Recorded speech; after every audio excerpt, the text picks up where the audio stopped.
There are several sales strategies you can take for your product, and sometimes you even take a combination of them.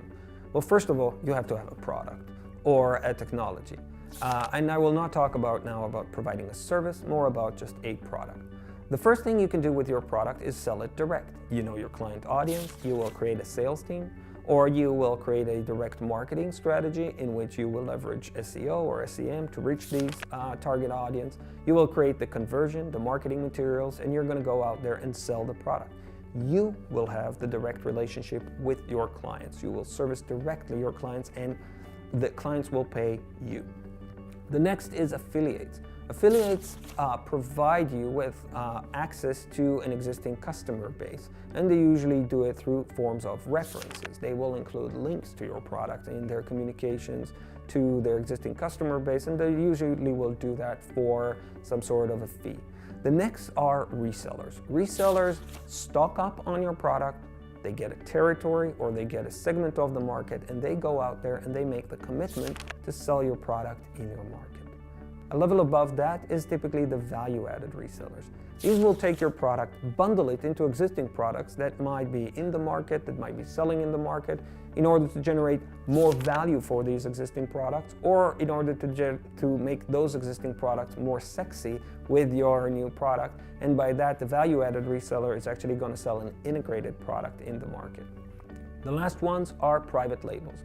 Those will take your product and bundle it inside of their existing product, and they'll sell it as their own product without much of mentioning for you. The carburetor inside of every vehicle is a good example of a private label OEM example, or a website that will allow someone else to put the logo on top of it and remove any mentioning to the original website, then is a private label. I think the biggest consideration between those different strategies are, number one, how much money can you spend, okay, in order to get to market.